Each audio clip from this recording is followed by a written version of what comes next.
a toda esta gente que está aquí, ustedes ya las conocen. Todas estas mujeres son mujeres emblemáticas, son mujeres de la población Villa Francia, mujeres que llegaron, la mayor parte de ellas, el año 1969 a la población. Todas mujeres que, algunas de ellas llegaron solas con hijos, otras llegaron con maridos, que después se fueron los maridos, porque estaban mal, lo echaron, dicen ellos. Ellas echaron a los maridos, o tenían hijos o tenían maridos, los dos cortaron mucho. Entonces son mujeres muy conocidas, muy queridas por todos nosotros, porque tienen una trayectoria enorme, cada una de ellas. Distintas militancias entre las organizaciones sociales, las comunidades cristianas o también la participación directa en partidos políticos. El homenaje es para ellas, vamos a ir hablando durante todo el rato de ellas y ellas mismas también van a hablar de sí mismas. ¿Ya? Queremos saludar entonces a todas las mujeres y todos los hombres que están aquí, a las niñas y los niños. Hay gente que vino de provincia a acompañar esta actividad. Esta actividad realmente nos ha causado expectativa porque es un libro que está realizado por otra compañera que también es del sector, la compañera Leonor Esmeralda Espinosa Frank, que estaba por ahí.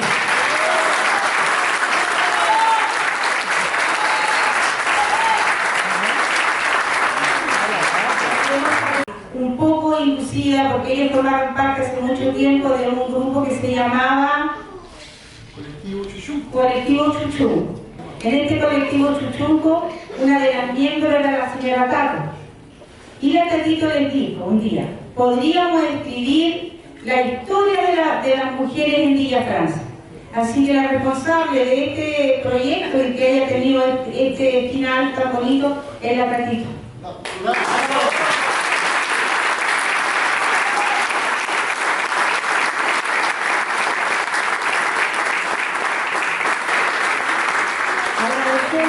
Especialmente el aporte que significa la comunidad cristiana Cristo Liberador esta, que nos ha acogido hace tantos años en distintas circunstancias a todas las personas de Villa Francia, que hoy también lo ha hecho como ha sido siempre. Así que muchas gracias, comunidad cristiana.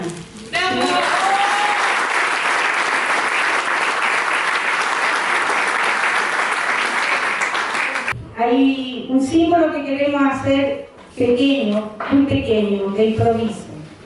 Y porque están presentes ellas, van a quedar presentes no solo en el libro, sino en la memoria y en la retina de cada uno de nosotros. No lo creo. Entonces, ellas, durante toda su vida, ellas han dicho frases que han sido cruciales y transversales durante toda su vida y que han marcado un poco su forma de ser y han diseñado también como las características que nos relacionan a toda la gente de Villa Francia. Entonces, aperré sola con los chiquillos. Tuve que salir a trabajar y disponer de los trabajos, sueldos, no había nada. Irene Peñalillo.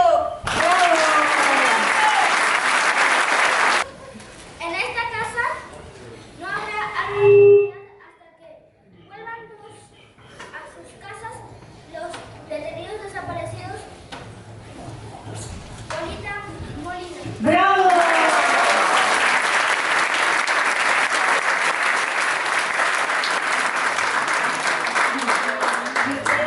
¿No va a llevar otro pollo?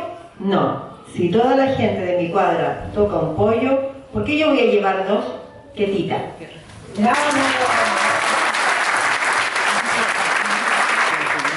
Caballero, debe traer un poder simple de su marido. Vuelva mañana. Y ella dijo, no, él está trabajando cerca. Así que voy y le saco la firma.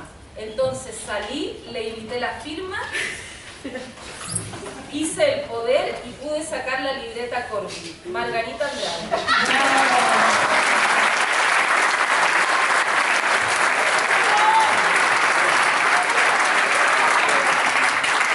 Nunca me voy a sentir defraudada por lo que hice. Me siento orgullosa de haber hecho algo para sacar a Pinochet. Y mientras viva, nunca voy a perdonar a ese asesino. Inés Vega. A medida que fuimos construyendo las casas, nos fuimos construyendo como vecinos. Tatito. Era muy ruda, ella decía. No hay tiempo para deprimirse, ni para el lamento. No hay tiempo para llorar. Es el momento de actuar nomás. Teníamos que ser fuertes, saber que la vida es así. Carmen Díaz Alarcón. Cuando estuvimos 6 días detenidas con mi mamá, ahí aparece mi mamá, suéltenla, el Paco responde, ¿y quién soy vos? Ella dice, es mi hija, es una niña. Entonces los Pacos agarran a mi mamá y me dicen, suéltate o le pego a tu mami. Mary Ortega. ¡Bravo! Y de repente sentimos un golpecito en la puerta. Era un jovencito delgado, un flaquito muerto de frío asustado y nos dice, apaguen la luz, dejen la puerta junta, porque mañana me pasan a buscar. A partir de ese día dijimos, estas puertas no se pueden volver a cerrar. Norma Ábalos. ¡Bravo! Yo he hecho de todo en mi casa. Yo he trabajado toda la vida con el martillo, con el serrucho. A mí no me vengan a mirar en menos. Balbina Castañeda Alvarado.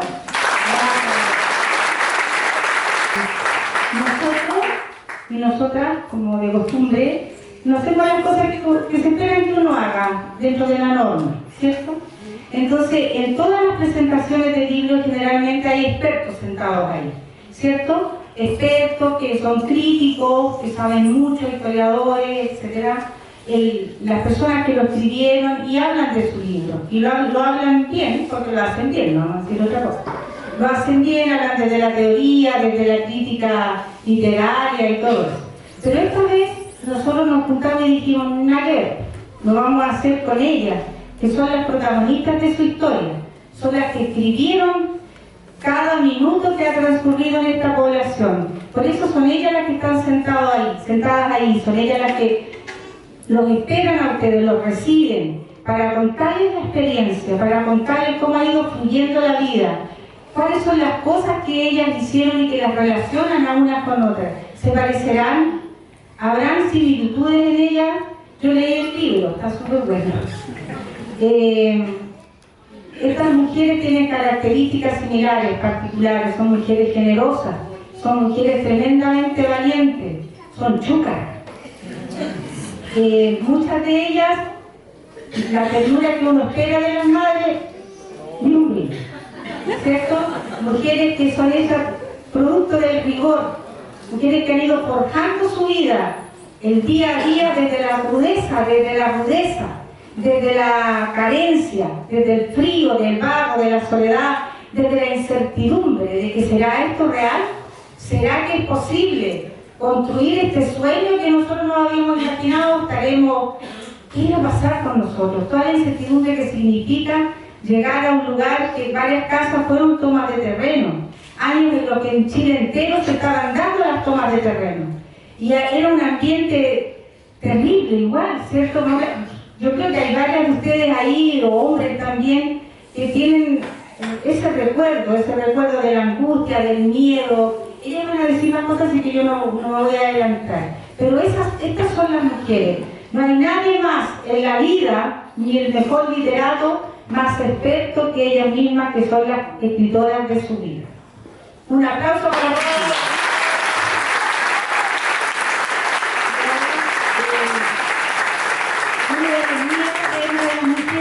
Me sustento y mis manos son lo único que tengo, son mi amor y mi sustento.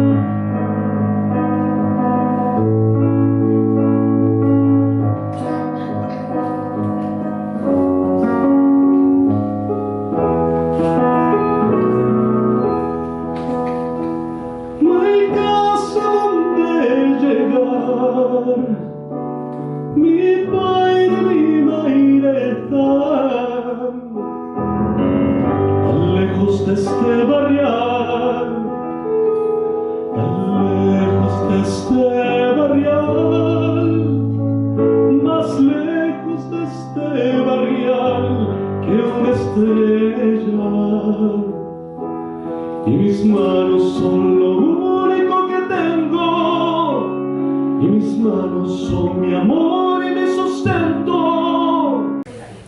Yo quería primero que nada, valorar el trabajo que han hecho la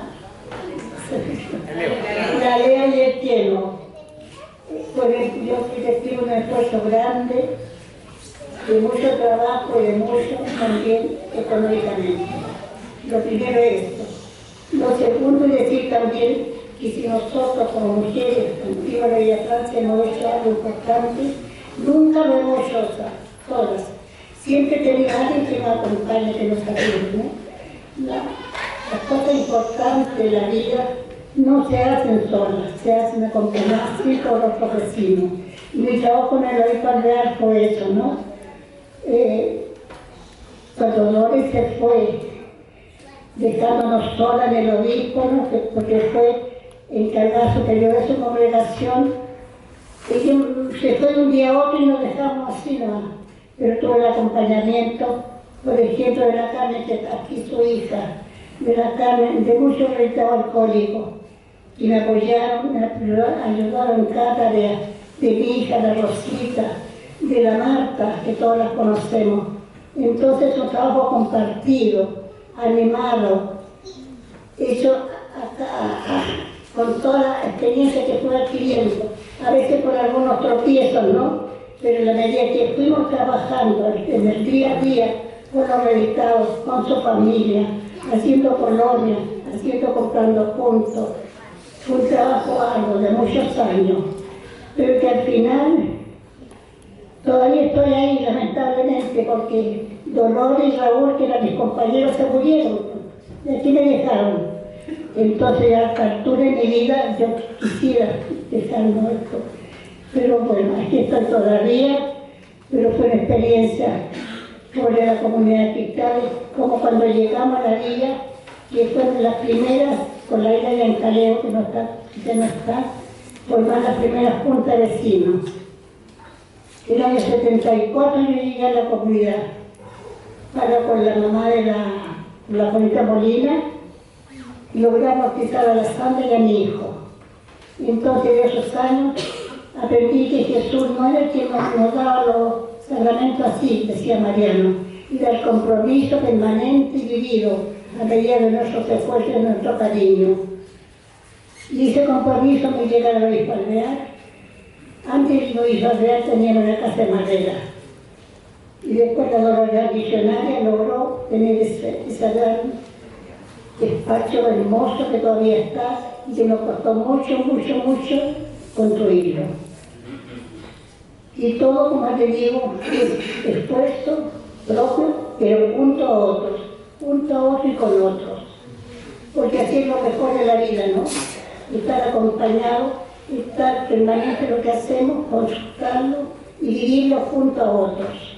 Eso es. A puro ñeque, a pura fuerza, porque ella quedó sola cuando mi hermano estaba embarazada, mi hermano chico. Entonces crió 10 hijos solos. Trabajó en todo lo que se le puede ocurrir, en todo. Costura, en la bolsa de cesante, en los almacenes populares, en todo. No le faltó nada que hacer. Y yo quiero aprovechar esta oportunidad para honrar a mi madre y decirle que gracias a ella yo soy lo que soy y mis hermanos también. Que nos enseñó a ser luchadores, a cuidarnos, a protegernos. Y eso para nosotros ha sido muy valioso. La quiero honrar y quiero decirle que le doy unas gracias por haber sido mi madre y por haberme permitido ser su hija. Fue muy duro para ella ser mi madre, pero para mí también fue muy duro ser su hija. Pero aún así estoy muy orgullosa de haber sido su hija. Eso es. La experiencia de la abuela Balbina también es la experiencia conocida a todos los que... No. ¿Ella habló ya? La Balbina pertenecía al comité de ayuda con la vivienda, en un comité que iba a arreglar las casas de los que estaban malitos. Y el día domingo partía, ¿no? Con el serrucho, el martillo, la voy a pasar a las casas de sus compañeros que había que arreglar la casa. Y eso siempre me convió, siempre la felicité por eso. Muchas gracias. Muchas gracias. Bueno, mi madre fue otra cuando se reinventó, cuando mi padre era alcohólico y entró al obispo Alvear. Ella era, pero dichosa, comprando juntos, en esos almuerzos que se hacían en las ollas comunes. Era una mujer muy solidaria y súper aperrada. O sea, ella no se achicaba ante nadie y nadie la asustaba. Era una mujer increíble. Para mí fue mi emoción.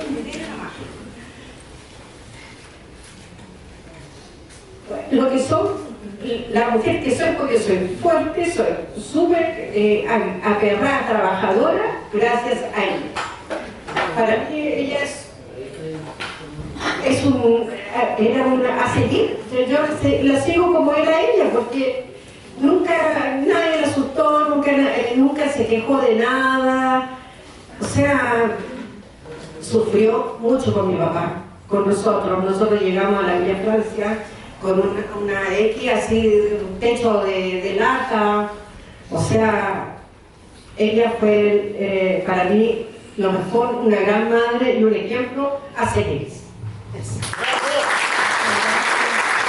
Ella escribe acerca de su madre y dice, no hay tiempo para lamento, no hay tiempo para llorar, es tiempo para actuar, para hacer. Y cuando uno se ve enfrentar a esa situación, de verdad que es así, porque a veces uno tiene pura ganas de quedarse acostado llorando la pena, ¿cierto? Porque a veces la vida se vuelve difícil, miserable en muchas ocasiones. Entonces, dan ganas de no hacer nada. Y ella era una de las que decía eso, porque les decía a ellos y a sus vecinos, hay que dejar de llorar, hay que pararse y hay que hacer cosas. Después lloraremos. Ella ayudaba a todo el mundo. Ella a todo el mundo que necesitaba una ayuda a algo, siempre le brindó ayuda. Entonces, nos enseñó a ser solidarios, la verdad que sí, a ser buenas personas y a tener valores, que eso, pucha, que es importante. Entonces se fueron construyendo las relaciones, lo que daría origen a esta forma de ser, de vivenciar, de relacionarnos, a la forma de resolver la vida, de enfrentarla en colectivo. Y paralelo a eso también empiezan a surgir cosas, pues empieza a llegar gente, como Mariano Cuba, que aparece de repente con una propuesta que nos salvó la vida a varios, no la pobreza, pero le dio un giro, le torcimos la mano al destino. Y ahí queremos pedir a la crítica, por ejemplo, que nos cuente cómo fueron las críticas clandestinas, a dónde estuvo. Bueno, yo quería contar que aquí en la comunidad había un equipo de salud, trabajaba la Norma Ávalo, Luis su marido, la Mary. Como ven, las mujeres se repiten, ¿cierto? Estaba la Chabela Ortiz, y así estos jóvenes que participaban en este equipo de salud. En el día atendían los médicos, pero las protestas se hacían los botiquines clandestinos en distintas casas. La casa del padre Roberto Bolton, la casa de la Ida de Inocencio, la casa de la Norma, aún de la Irene, en la casa de la Mary, la del Bolton. Entonces había muchas casas que había que, porque los cabros caían heridos, se podían llevar a la presa porque caían presos. Entonces había que llevar a los botiquines. Aquí en la comunidad nunca hubo un botiquín, se venía a esterilizar de repente. Una noche estábamos en la casa de Vita curando a un herido, un carro le rompieron la cabeza y faltó material estéril. Me dijo, oye, hay que esterilizar. Partí, estuve como 3 horas encerrado porque los papás no nos veían nunca alrededor de la comunidad. Pero así surgieron los botiquines que siempre estuvieron en todas nuestras casas. Y En algunas casas siguen estando, en mi casa sigue habiendo botiquín para el que lo desee.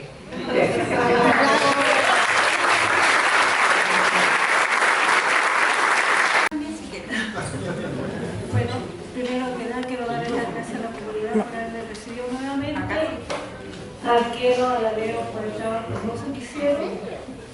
El Tamuré surgió de un grupo de mujeres pobladoras,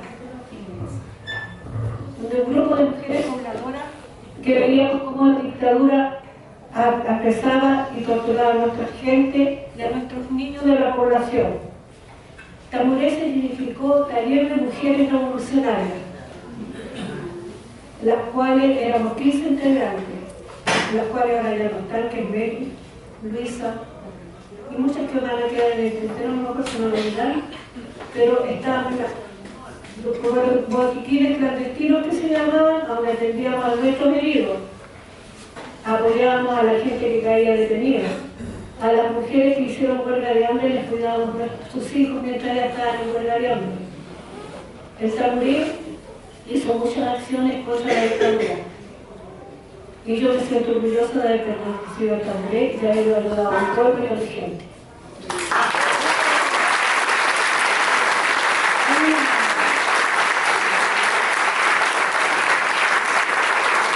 Esta situación que a mí me gustaría que la Irene nos contara que está pasando peor. Y que nos cuente, por ejemplo, cuando usted amenazó a la vecina esa que la iba a sapear.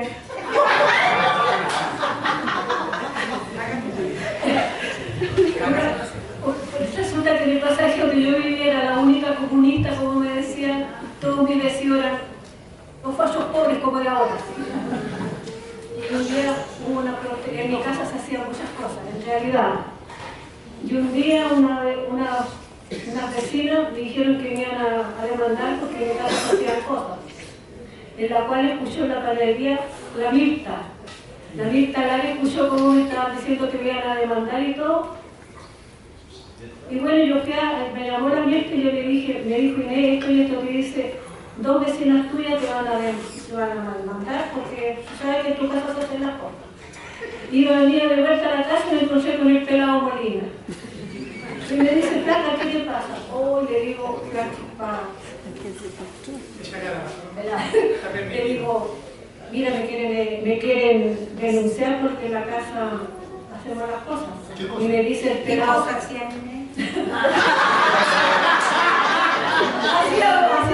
Hacíamos los miguelitos, hacíamos los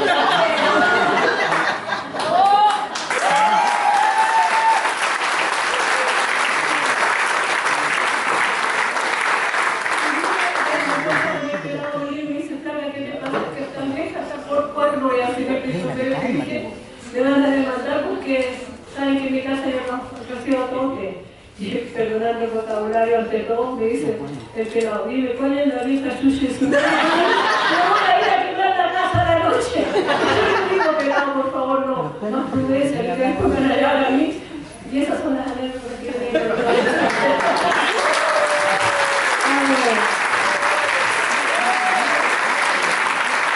Yo quería darle las gracias a Karen y a la Leo por incluir a mi madre en este libro.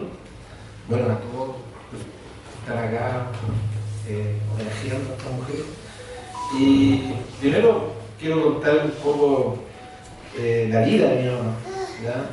Mi madre es una mujer campesina de origen mapuche, huillinche, nace en el sur de Chile, al lado de la costa. Se cría bien pelado, trabajando como mucha mujer probablemente, y a pesar de todo ella cuenta en el libro y nos cuenta a nosotros también que tuvo una infancia muy feliz. ¿Ya? A la edad de 17 años viaja a Santiago a trabajar de empleada doméstica y trabaja muchos años de empleada y luego conoce a mi padre en una industria. Mi padre, dirigente sindical, los 2 miembros en esa época del movimiento izquierda revolucionario, militantes, y mi madre cuenta que ella no era dirigente, era militante. Por lo tanto, su trabajo era hacer propaganda política en esos años, en fin. Llega el golpe militar mi padre, después de viajar por el sur y hacia el norte, luego viaja a Argentina, y ahí hay un tema porque mi madre maneja muy bien el relato, ¿ya? El relato que tiene que ver como el manto de lo que hacía mi padre, ¿ya? Ella dice, y siempre fue así, porque fue una mujer muy humilde, muy tranquila, de una sonrisa muy linda, y dice que mi padre se va a jugar a la pelota, va a trabajar a Argentina, a propósito de hacer contactos con movimientos revolucionarios latinoamericanos para tratar de hacer una coordinadora revolucionaria. Después de, eso fue en el año 74, vuelve mi padre ese año, el año 74, y el 15 de julio de ese año, detenido y hecho desaparecer junto a Eduardo Lara. Y mi madre entra en una depresión súper grande que dura un tiempo, ¿ya? Luego se levanta, asume su rol, lo que la vida le había planteado. Sigue trabajando militar, ¿no? Y lo recalco al respecto que mi madre nunca, era una mujer que era muy callada, no hablaba mucho. De hecho, a nosotros nunca nos contó mucho. O sea, con el pelado después se largó a hablar muchas cosas. Bueno, y en ese tiempo los relatos para nosotros, ella transmitió ese relato hacia nosotros. Ya nosotros no podíamos hablar con nadie que no fuera ni la Guaco ni la Dolores, y creo que era otra señora más, la señora... No, bueno, ¿ya? Con nadie más no podíamos hablar con nadie porque de eso dependía la seguridad de muchas personas, muchos compañeros. Y en ese proceso mi padre entra a trabajar en la bolsa cesante con Mariano Buga y otras mujeres de la villa, entre ellas la señora Vista, y empieza como a levantarse a buscar respuestas. Se encuentra en la vicaría y forma parte de la agrupación de periodo desaparecido, es fundadora de la agrupación. Entonces empieza a buscar a mi mamá por todos lados, con campos de concentración, se encadena en tribunales de justicia, se huelga de hambre, cae presa. Ella dice que cayó presa como 20 veces y muchas veces se drogan, todas las veces tienen que la golpear mucho. Fue una mujer muy valiente.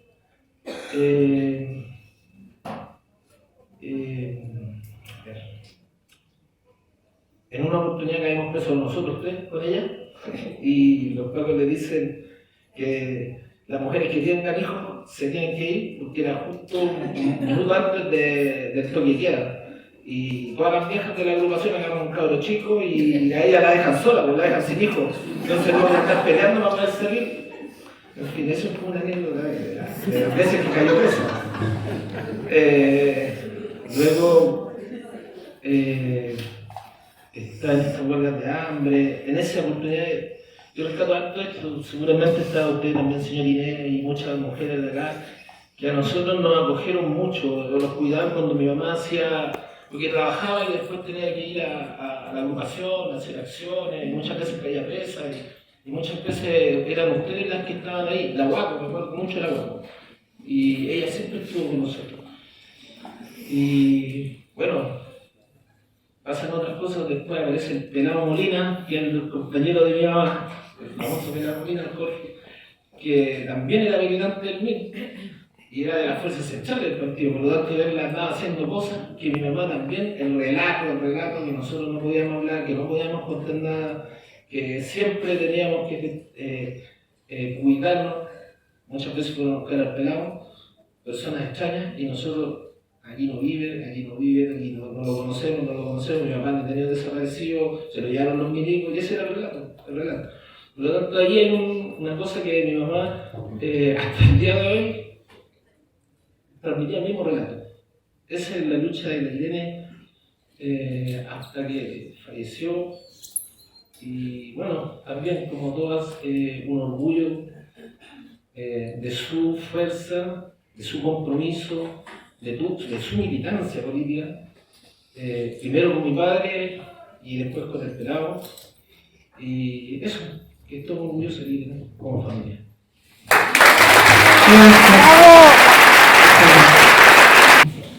Mi mamá era una mujer que tuvo 7 hijos, porque una era de otra persona antes. Y después con mi papá, nosotros 5 mujeres y un hombre, mi hermana mayor. Ella es una mujer que hay muchas cosas que a nosotros nos sirven hasta hoy. Una de las características de ella es que se trajo, mi mamá hija de campesino, pobre. Una de las cosas es que mi mamá se trajo el campo para la ciudad. Así que, así como varios de ustedes, sembró todo el patio con hartos árboles frutales, y cada vez que íbamos al campo se venía llena de pollos vivos que se le arrancaban a mi hermano a la estación, y como él es tan vergonzoso, pobrecito.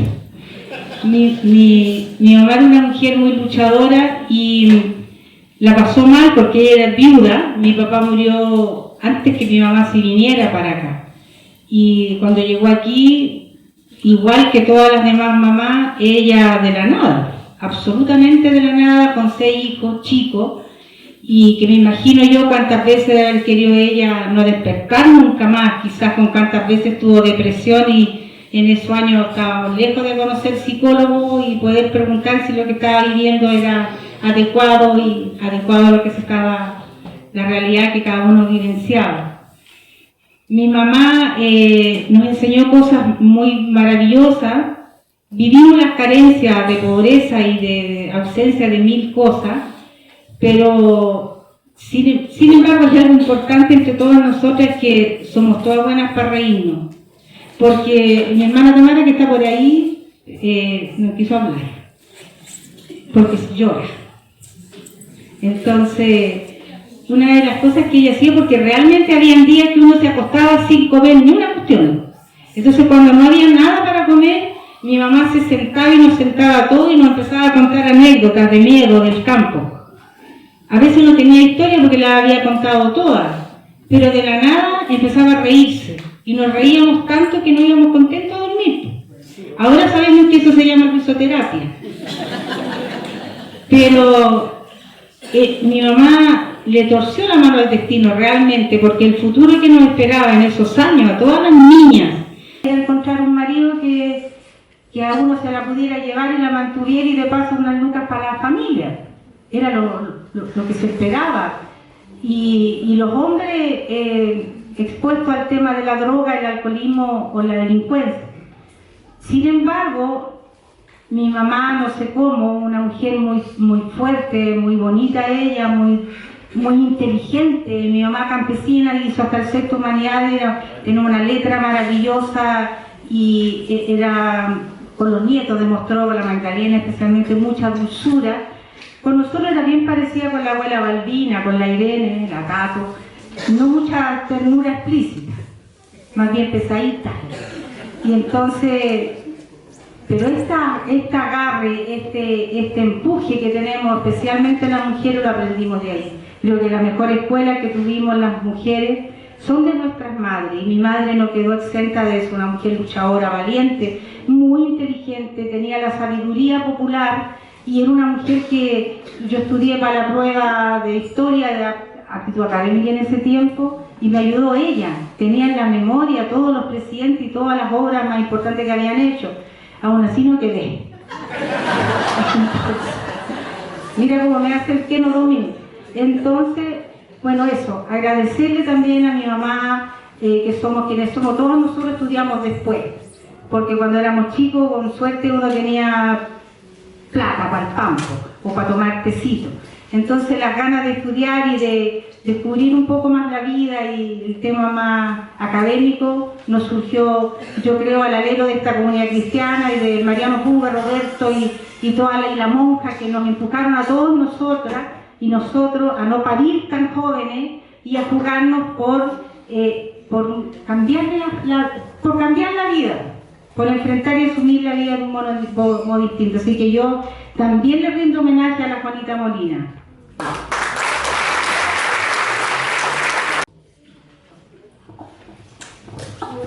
precisamente de eso quería hablar, del taller de mujeres Lonquén, un taller que se creó en el año 82 hasta el 98.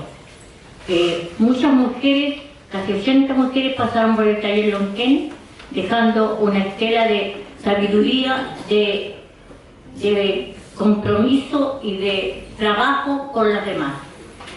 La principal persona que nos llevó al taller Lonquén fue la Inés Narbona, una persona que era de la otra población, que era de la otra, y estuvo con nosotros. El taller Tamulé salió del taller Lonquén. Así que y la Mundungo fue una creación de Roberto Bolton y de algunas personas de la comunidad que ahora ya no están, para organizar a las mujeres y enseñarles las cosas. Porque Roberto decía que el primer pescado que uno podía regalar, el primer pescado se regala, el segundo se enseña a pescar. Esa era la tenía para todos, para hombres y mujeres, para que aprendieran. La Mundungo fue una organización que estuvo 9 años funcionando y la única organización que tenía a los niños, porque el gran problema de organizarse las mujeres era que no tenían dónde dejar sus niños. Y lo que hacía ella, que nosotros tuvimos un jardín infantil, cuidado por algunas hijas de algunas personas de aquí que estudiaban párvulos y estuvieron. Y se le hacía un pago semanal o mensual, no me acuerdo si era semanal, no semanal. Se le pagaban 12.000 pesos, que era la plata del pan. Ese fue el gran aporte que hizo, que yo estuve como coordinadora de eso y que las dos organizaciones grandes que estaban en esta población. Gracias. A trabajar en los comedores infantiles en la Casa de las Monjas.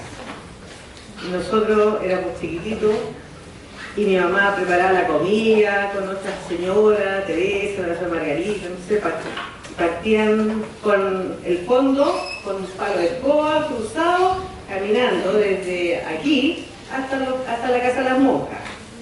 Y nosotros decíamos, pucha, ¿qué vamos a comer nosotros? ¿Tienes que venir conmigo? Si yo lo quería cocinar aquí, lo eché a la olla. Así que teníamos que ir al comedor a comer con los otros niños y ahí conocí a varios de ellos. A ustedes, a varios.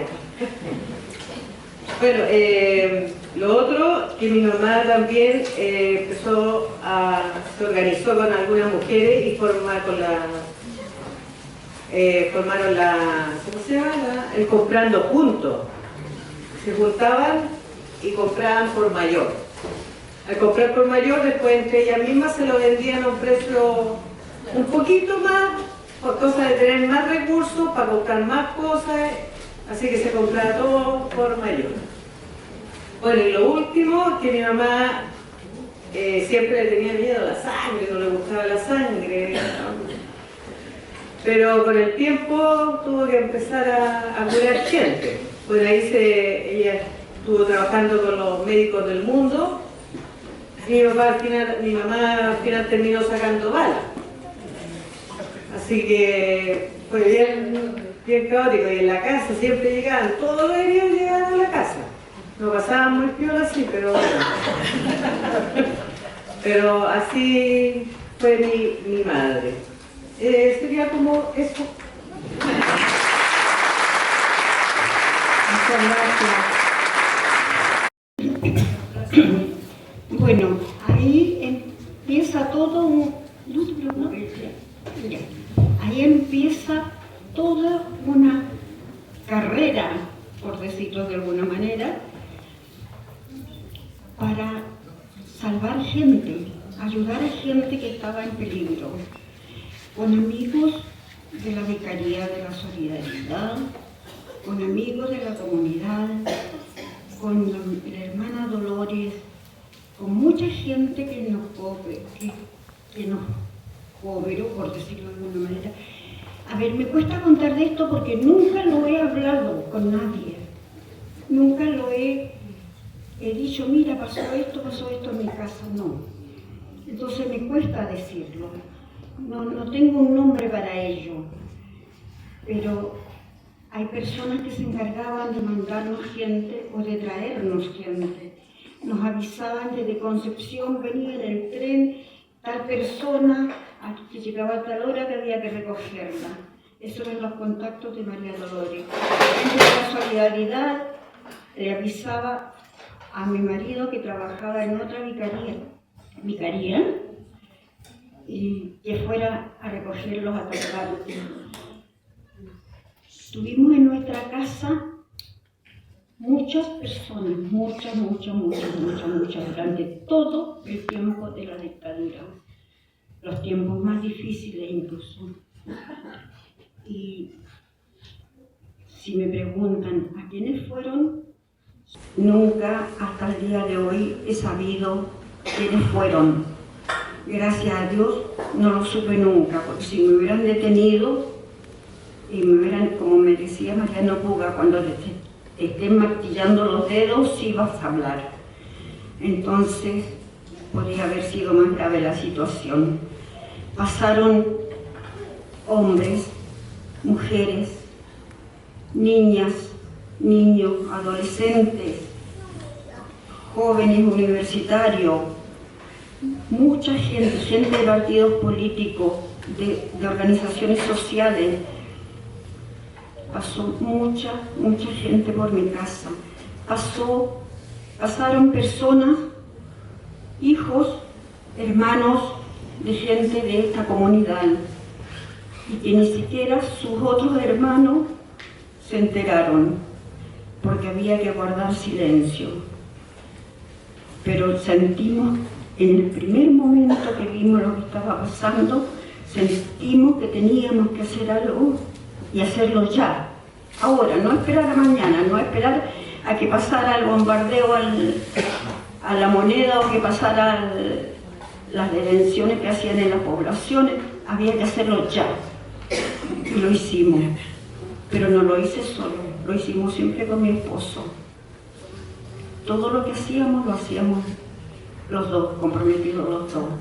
Nuestro compromiso era con el que no necesitaba, y en ese momento era esa la gente que no necesitaba. Nunca lo había hablado con nadie, solo entre nosotros, mi esposo y yo. Nunca le contamos, nunca lo hemos hablado con nuestros hijos. Nuestros hijos eran pequeñitos, tenía el mayor 6 años, y mis niñitas tenían 4 y 2. Ni siquiera con ellos, que ahora son adultos, nunca los hemos conversado, porque sentimos que no había que decirlo. Era algo que había que hacer en el momento y punto. Entonces me complica un poco contarlo aquí. No tengo como palabras, como nombres para decirlo, pero eso fue. Y doy gracias a Dios porque nos presentó y nos permitió esa oportunidad de acoger en nuestra casa a todos esos primos, tíos, hermanos. Para los demás había que decirle a los demás quiénes eran. Muchas veces llegaba gente a mi casa y habían otras personas, y yo te presento a mi prima de tal parte, y no teníamos idea de dónde venía la persona, pero había que hacerlo. Y eso nos ayudó muchísimo a crecer. Fue una experiencia muy enriquecedora. También tuvo muchos matices, también fue problemática. Tuvimos, una vez allanaron nuestra casa porque una persona que estaba ahí, escondida, se carteó, le mandó cartas a su madre al sur, a Linares. Y su madre le respondió con su nombre verdadero y a nuestra dirección. Entonces se produjo un problema bien grave. Incluso nos cambiaron el cartero de nuestra cuadra solo para nuestra casa. Siguió el cartero de la cuadra entregando las cartas en todas las casas menos la mía. Y una vez lo encuentro en 5 de abril y me dice, con usted quiero hablar.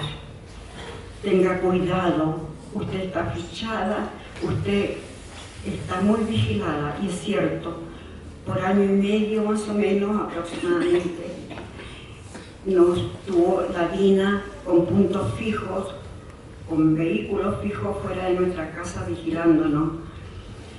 Luego la CNI, parece que se llamaba, nos tuvo más de 2 años con 3 vehículos y a veces 2 afuera de nuestra casa, día y noche.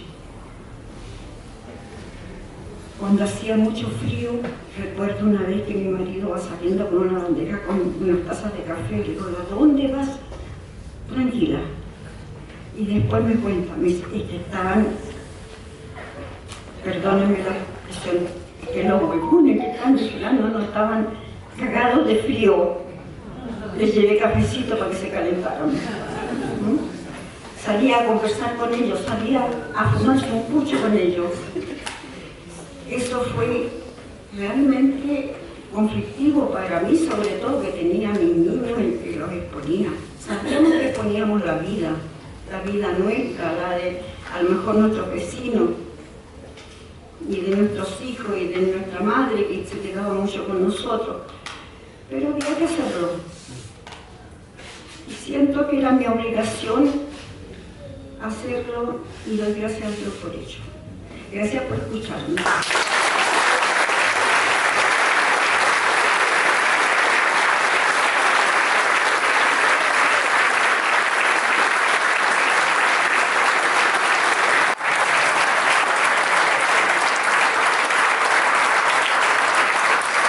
Esta presentación es súper emotiva, ¿verdad? Y sabemos que nos quedamos cortos de tiempo, cortos de homenaje, porque estas chiquillas no tenían mucha experiencia. Ahí uno se lo plantea, ¿cómo es que lo hicieron? Porque tenían clarito lo que las identificaba, a ellas y a las mujeres del mundo entero, a las pobres, las mujeres que además de ser mujeres son pobres y jefas de hogar y solas. Entonces sabemos claramente las necesidades y las carencias que nos identifican. Pero ¿cómo es que estas mujeres, así a pura intuición, logran reconstruirse a sí mismas y descubrir a través del otro, de la otra, del trabajo colectivo, la salida comunitaria a los problemas y dar respuesta a los problemas más básicos, elementales, fundamentales, como son la sobrevivencia, el abrigo, la vivienda? Y eso uno no lo puede desconocer nunca jamás. Cuando uno temblequea y dice que a uno no le enseñaron a ser madre, y pronto hijo tenés uno. Y esta chiquilla, como mínimo, tienen 4 hijos. Entre 4, 8, 10 hijos. Caleta de hijos. Entonces uno se lo pregunta de cosas súper básicas. ¿Cómo hacían para dormir? ¿Cómo dormían si las casas eran chiquititas en media agua? Muchas de esas. ¿Cómo lo hacían para compartir las camas, la ropa para el colegio, los cuadernos, los zapatos? Todas las carencias. Sin embargo, lo que quisiéramos que nos quedáramos todos y todas aquí, no en el lamento, como lo decía la señora Carmen, no en el llanto, no en la queja, sino más bien en el aprendizaje, en el coraje, en cómo le echamos las mujeres, lo que tenemos, para ponerle, para poner el hombro, para pararse, para juntarnos, para pelearnos, pelarnos, sacarnos el cuero, y a las 2 semanas de nuevo somos amigas y pelamos a la otra. Pero hay algo entre nosotras que nos identifica, que nos relaciona, que nos une. No sé si serán los vientres, no sé si será eso que dice uno que te mantiene el resto de tu vida ligado con tus hijos, que si le duele al hijo la guata a uno le duele el doble, será, quizá. Pero hay algo que nos pone de pie a todas juntas, siempre. Y nosotros creemos en eso. Y quisimos que fueran ellas las que contaran su historia. Y que los demás escucháramos. Porque hay harto que aprender. Hay harto que almacenar en la memoria. Y hay harto que reutilizar. Preguntarse cómo fue que frente a un problema de escasez de micro, para trasladarse se tomaran los micros las chiquillas. Le cambiaron hasta el nombre al micro, el número, ¿cierto? ¿Cómo era? El bus 81. El bus 81. De las rejas hacia adentro. De las rejas hacia adentro. O sea, uno tiene un baño con cálicos. Y para lo que pelea porque el hermano o la hermana se demora mucho, se ocupó el confort, etc. Pero las chiquillas compartían el pozo séptico. Y a veces en una manzana había uno solo. Sin embargo, no son las pellejerías las que nos identifican, es la fortaleza, es la entereza y la valentía y la sabiduría que estas mujeres han ido acumulando. Esa que uno pasa por el lado y les da miedo porque son bien pesadas también. Todas, ¿cuál de todas es más pesada? Entonces, esa es la Margarita, que es más pesada conmigo después. Entonces, pero es esa pesadez, esa dureza, la que a nosotros también nos da la fortaleza y la seguridad, que estamos bien posicionados, estamos en el lugar correcto, estamos haciendo lo que hay que hacer. Pero lo que queremos es regalarle este libro de estas chiquititas, de estas nuevas generaciones, para darle continuidad a la historia de estas mujeres valientes, generosas, inteligentes, bonitas, fuertes, feministas, porque ninguna tiene marido. ¿Cierto? Ya. Entonces, vamos a entregarle con todo el cariño del mundo y con un aplauso gigante a la Inés Vera.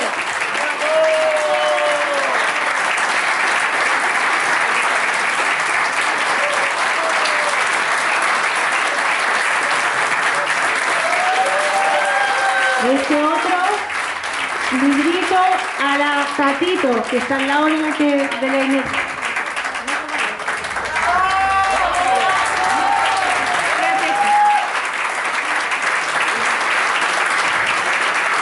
Este libro a la Normita, que está allá. Allá te la mano, Normita, a la Normita.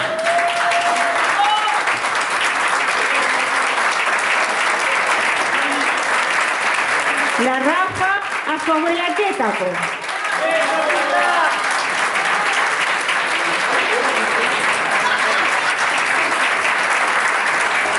La Génesis. Ah, no, pues estamos mal planteados. La Génesis a la Margarita.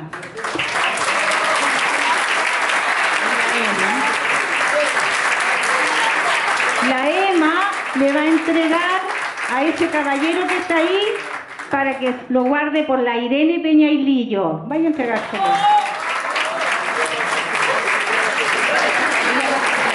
¿Dónde está? La Julieta le va a regalar a la Tere para que conserve la memoria de la abuela Balbina.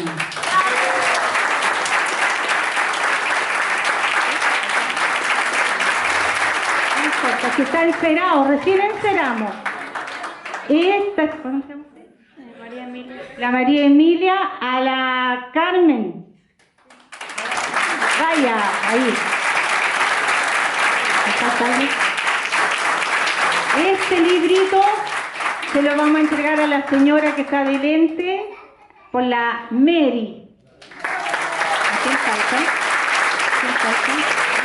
Todavía darnos un abrazo cariñoso. Gracias por estar acá y quiero partir mencionando a Daniel.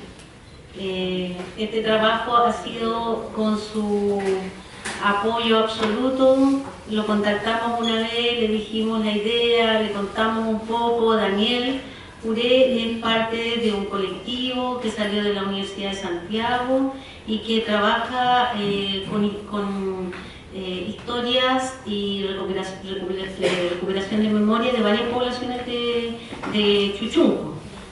La Nogales, la población Santiago, me parece que la Robert Kennedy también están haciendo un trabajo ahí, ¿no? Entonces, y él yo creo que ha sido fundamental en el resultado. Y él tenía una frase tipo que era decisión editorial, que nunca entendíamos mucho de qué se trataba, pero en el fondo es que uno tenía que tomar decisiones, pues. Tenía que hacer las cosas como uno las quería.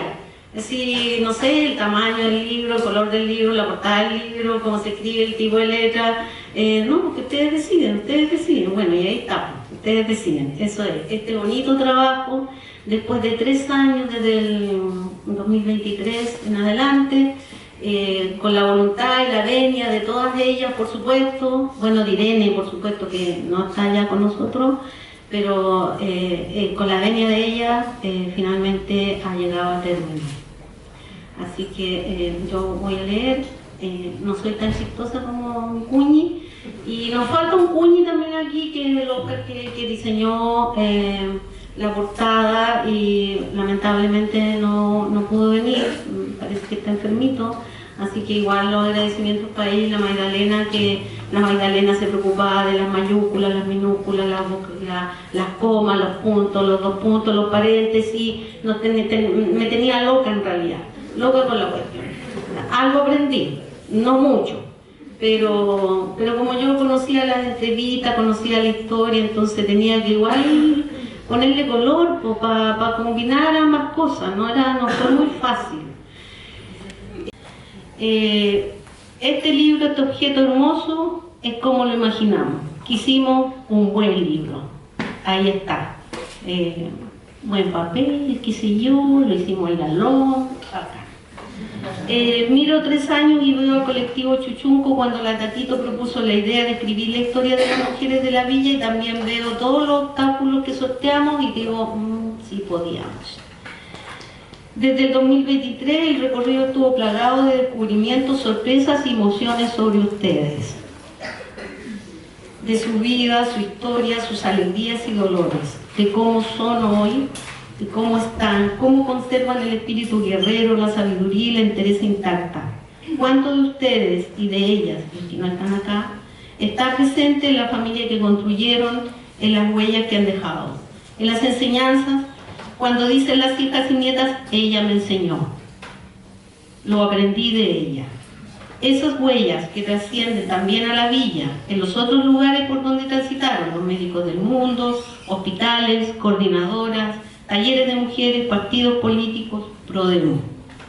Aquí amerita contar por qué no están sus compañeros, porque la norma dice, todos lo hacíamos juntos, y seguramente la Inés, la Tato algunas veces, no sé, la Valina estaba sola, la Carmen con Juan, qué sé yo. No están en el árbol familiar porque el libro tiene un árbol familiar por cada una de ellas. Entonces no está Enrique, no está Lucho, no está Jesús, no está Juan, Tito, Luis, Eugenio, Rafael, José, Pelao, Pepe. No están, no porque no los queramos o no los reconozcamos, por más feministas que seamos. Ellos no están simplemente porque esta historia es sobre ustedes, mujeres. Alguien se tiene que hacer cargo del legítimo reconocimiento que merecen ellos como luchadores de nuestro pueblo. Respecto de las mujeres que no están y que podrían estar, más jóvenes, medianas o más viejas, también fue una decisión editorial, había que hacer una selección, porque como decía la Yanine, ¿cuántas más? ¿Cuántas más son? Ellas mismas, algunas nombraron. Yo me acordaba ahora de la Edita, que tuve tantas ganas de ir a invitarla. Se necesitarían varios libros para eso, ¿verdad? Nos resultaba materialmente imposible hacerlo. Hacemos un llamado no solo para recoger sus biografías, que es un método, o quizás construir su historia colectivamente. A nosotros nos queda pendiente la tarea, como decía la Janet, del primer volumen, viene el segundo. Quiero corregir algo que está en la introducción y que dice, levantar la rancha, que ustedes vinieron aquí a levantar su rancha. Y después de leer muchas veces el trabajo, me dije yo, no vinieron a levantar la rancha, vinieron a levantar su palacio, el palacio de la autonomía de la familia, el palacio de la independencia y de la protección. Bueno, y para qué decir, ojalá que después de esto pasen cosas positivas. Algo dijo la Yane, me encantó, pero no pude retener su frase.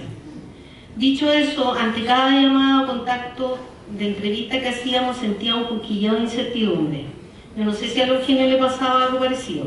Aunque son personas queridas por nosotros, sentía que entrábamos a un mundo íntimo al que había que llegar con sutileza, porque aunque tienen aspectos conocidos y públicos, tienen también muchos otros desconocidos o velados que a veces solo pertenecen a la familia. El lado oscuro, diría alguien, ¿no? Tratamos de actuar con delicadeza. Esperamos haberlo conseguido. El libro está lleno de cariño por ustedes y repleto de respeto. A cada rato dan ganas de sacarse el sombrero y de honrarlas. Ya lo decimos en la introducción, no cuentan todo. Y evidentemente cada una merece una biografía en profundidad y su libro propio. Podríamos haberlo hecho, pero serían 10 libros. Así que si algún nieto o nieta se atreve a escribir la historia de su abuela completa, estamos aquí para apoyar. ¿Dónde están ustedes? ¿Dónde estoy yo y nosotras? ¿Cuál es nuestra historia?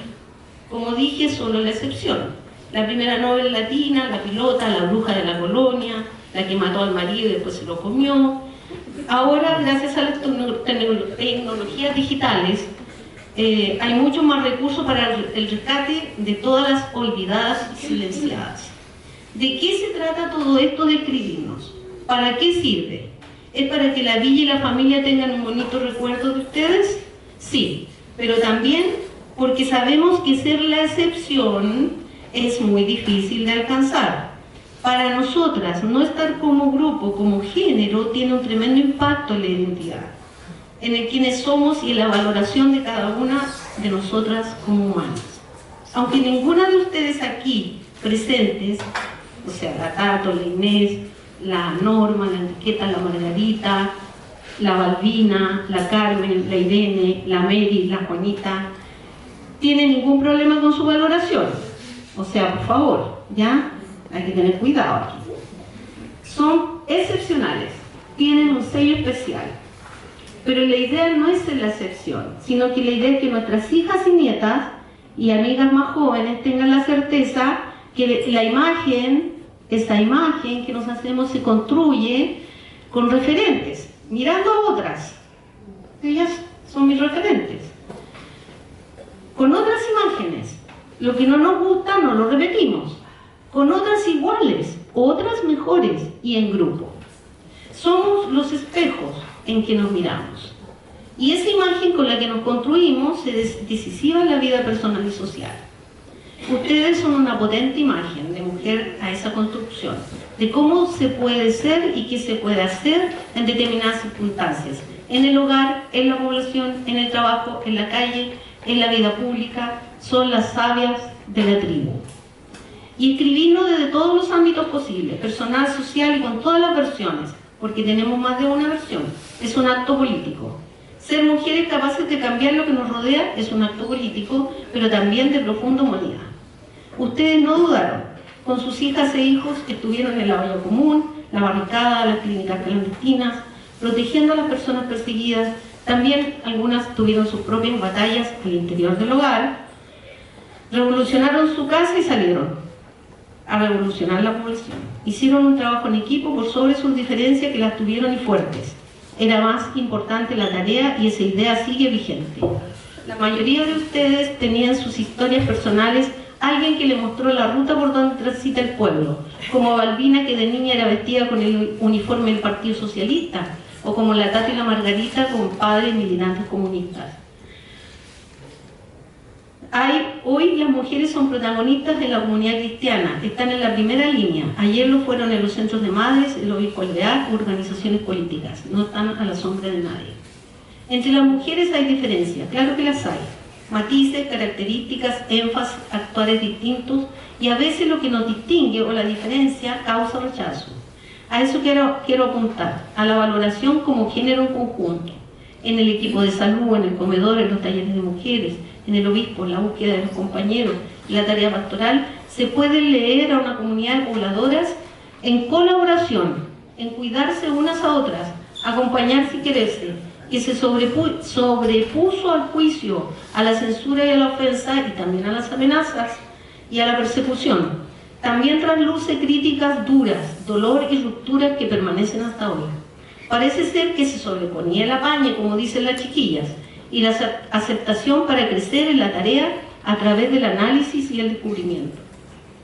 Aunque al principio no lo vimos así, este libro se suma a los esfuerzos que hacen las mujeres por escribir la historia de la mujer del pueblo. Ustedes y las que ya partieron hicieron historia popular. una historia que habla de dignidad popular y de la dignidad de la mujer en ella, donde todo se construye codo a codo, donde las cosas no se piden, se conquistan.